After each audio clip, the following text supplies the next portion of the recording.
Fala pessoal, tudo bem com vocês? Hoje eu vim trazer para vocês aqui um conteúdo exclusivo, um conteúdo para mostrar para vocês uma pequena cartilha, uma breve cartilha para mostrar como é importante a gente se organizar financeiramente. Então, serão 6 dicas para a gente conseguir administrar melhor as nossas finanças. Mas antes de passar essa cartilha para vocês, nós precisamos entender 2 conceitos. O primeiro, planejamento financeiro pessoal, e o segundo, análise de investimentos. A primeira definição que a gente precisa entender, para a gente seguir o nosso caminho das 6 dicas, é sobre o planejamento financeiro pessoal. É uma organização, é um controle do meu dinheiro, do seu dinheiro, e ele funciona como um mapa, ele te dá um norte, para que a gente possa ter uma clareza, uma certa clareza de quanto eu estou ganhando, de quanto eu estou gastando, e onde eu posso começar a podar algumas arestas que eu consigo economizar, de uma certa forma. Quando eu organizo a minha finança, eu consigo também tomar as melhores decisões sobre elas. Traçar algumas metas, alguns objetivos para o nosso dinheiro, para que ele comece a render para a gente, que o dinheiro nosso possa trabalhar em nosso favor. Criar também uma hipótese, de repente, de começar a juntar, de começar a guardar essas finanças. Se você não conhece o seu orçamento, como é que você pensa em realizar o seu sonho?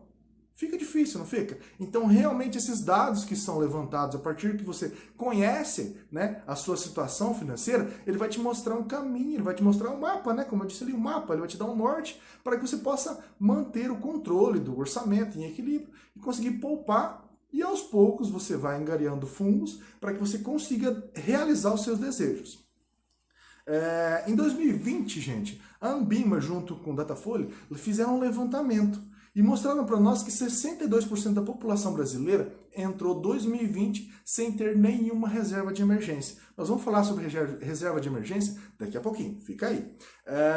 Então, não tendo uma reserva de emergência foi na época da pandemia, do início, basicamente o início ali. Então as pessoas se viram desprevenidas, foram pegas desprevenidas. E se tivesse feito um planejamento financeiro pessoal, com esse tipo de reserva de emergência, o cenário podia ter sido outro. Se nós tivéssemos uma reserva financeira para 2, 3, 6 meses, um caso de emergência realmente, foi o que aconteceu, poderia o cenário ter sido... E agora, gente, a segunda definição que nós precisamos, antes das 6 dicas, que eu vou passar para vocês, daquela cartilha, é sobre análise de investimento.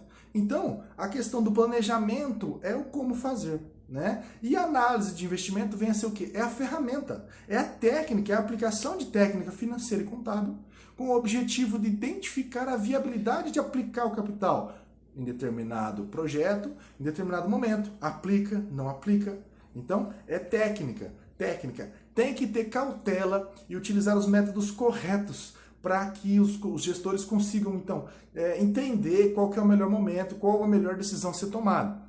Essa análise ela vai levar em conta alguns riscos envolvendo projetos de ordem econômica, de cunho mercadológico. Com isso, conseguimos estimar o retorno a ser obtido, positivo ou negativo. E eles têm a possibilidade de criar estratégias para contornar o resultado. Enfim, a necessidade de utilizar essa análise como parâmetro para conhecer a saúde financeira se dá o fato de visualizar o fluxo de caixa lá na frente, a demonstração do resultado de exercício, o DRE, e o balanço patrimonial pode não ser suficiente para chegar a uma conclusão clara, precisa, sobre determinados projetos. Sem mais enrolação, o grande conteúdo desse vídeo é a cartilha para vocês, com 6 dicas de como conseguir administrar suas finanças. Primeira delas, então anota aí, primeira delas, entenda a sua situação financeira. A partir do momento que você consegue entender a sua relação com o dinheiro, as coisas tomam um outro rumo. Tem muita gente que não consegue controlar os seus gastos, o que vem a ser o segundo ponto. A pessoa não consegue controlar o gasto, gasta desenfreadamente e acaba se vendo em dívidas e dívidas e dívidas. Então, quando eu entendo que hoje eu ganho 3 mil reais, eu tenho uma renda mensal de 3 mil reais, se eu consigo me manter dentro deste padrão, eu não posso chegar no teto máximo. Então, eu sempre tenho que ter um limite. Existe uma certa proporção que a gente precisa poupar, a gente precisa investir em conhecimento, investir em lazer, que também faz parte, mas, entendendo essa situação, aí a gente muda para a segunda parte da cartilha, que é anotar os gastos. Por incrível que pareça, quando a gente começa a anotar os gastos que a gente tem, a gente percebe o quão absurdo a gente é gastador. A gente gasta dinheiro à toa. Aí você pensa assim, não, mas hoje eu vou comprar um chiclete, você não anota nada, amanhã eu compro um lanche, compro um fast food, eu vou lá e compro uma roupa e não anota nada. No final do mês, você vai ver, tirar o extrato, alguma coisa de cartão, contra-cheque e tal, você percebe que, cara, os 3 mil não deu para pagar as contas. Por quê? Porque eu estou gastando além do que é permitido, além do tolerável, né? Então, quando eu anoto, eu começo a perceber e eu tenho essa convicção de como que está a minha situação. Então, se eu percebi a minha situação e anotei todos os meus gastos, pode ser usado de uma forma de planilha, né? Controle no caderninho, já fiz do caderninho, manual, já fiz também em planilha no Excel. É bem tranquilo de fazer, você consegue fazer um acompanhamento bacana, vale a pena mesmo. Você começa a perceber o que é desnecessário que você está gastando. E aí a gente vê o terceiro ponto, que o terceiro ponto é gaste menos o que você ganha. Então, se você gastar menos, você consegue manter, claro, um padrão de vida dentro daquela média, né? Se você, como eu usei o exemplo aqui de 3 mil reais, se você mantém um padrão de vida hoje com um salário mensal de 3 mil reais, você não pode querer viver com 3 mil reais, você precisa ter uma fonte, de repente, extra, né? Ou então, talvez, você precisa diminuir os seus gastos. Né? Não adianta, tem muita gente que a gente conhece que acaba gastando em cartão de crédito, por exemplo. A pessoa faz o cartão de crédito uma extensão do seu salário, besteira, bobagem, nunca façam isso. O cartão de crédito tem que ser usado com sabedoria. Tá? Ah, eu quero comer uma pizza, mas eu estou sem grana agora. Não, passa no crédito. Aí no mês que vem, quando vira a fatura, você vai pagar uma comida que você consumiu no mês passado. Então não é justo com você, não é justo com o seu bolso. Então aprenda a conviver com o que você ganha. Tá? Se você tem o objetivo de ganhar um pouco mais, então se dedique, invista parte do seu dinheiro para o estudo, para que você consiga elevar o seu padrão de vida. Mas se você hoje tem um padrão que já é suficiente para você, tenta gastar um pouco menos para que você consiga também economizar. Quarto passo, negocie e se livre das dívidas. Quem nunca teve dívida, quem nunca teve um atraso, quem nunca de repente chegou no Serasa, SPC, tal do CEPROC, cara, que trabalheira que dá para você tirar o seu nome desses departamentos de crédito, né? Então, a gente fica impossibilitado de fazer financiamento de carro, financiamento de casa, às vezes até mesmo assumir o concurso público, o emprego dos sonhos, porque falta vamos dizer assim, essa carta branca, né? Por causa de uma falha nossa, no nosso controle financeiro pessoal. Então, se de repente você tem dívida e você tem outras prioridades, né? O que, por exemplo, foi o meu caso, eu tive dívidas, né? E depois que me casei, eu queria comprar uma casa.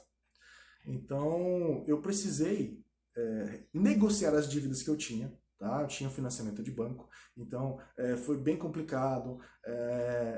Liguei, fui atrás, tal, demorou, passou um tempo, beleza. Opa, chegamos num acordo? Chegamos. Fui lá e quitei com uma boa diferença do que era o pedido, né? Porque os juros ficam muito exorbitantes. Então, se você consegue negociar e se livrar das dívidas, ótimo, faça isso. Tá? Não perca seu tempo investindo, essa dívida eu pago amanhã, né? Vou viver hoje. Cara, amanhã chega. Amanhã chega e a hora que você precisar, você vai ver que você vai estar na mão. Então, se for possível, negocie esse livro, tá? O mais rápido possível. A quinta dica, comece um fundo de emergência. Ótimo, Henrique. Então, como é que funciona esse fundo de emergência, gente? Falei aqui para vocês um exemplo, vou usar o mesmo exemplo. 3 mil reais mensais. Ótimo. Então eu preciso ter um fundo de emergência de uma certa forma que se eu der um problema, eu for despedido da empresa que eu trabalho, se eu de repente resolver empreender e sair do emprego que eu tenho, que eu consiga me manter por pelo menos uns 6 meses, vamos colocar um prazo. Aí quem determina o prazo é você. Você pode colocar 3 meses, 6 meses, 1 ano, quem sabe, né? E o que eu estou falando, por exemplo, você coloca lá, você começa a poupar.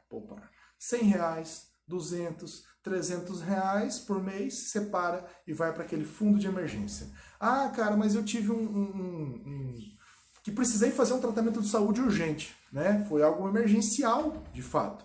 É melhor você ter, de repente, no banco guardadinho lá para você, é melhor você ter 5 mil reais guardadinho do que você ter que desembolsar, de repente, 15 mil numa pegada. Hoje em dia, cara, qualquer cirurgia que você for fazer de urgência, qualquer internação, UTI, essas coisas, cara, 5, 10, 15 mil reais você gasta por dia.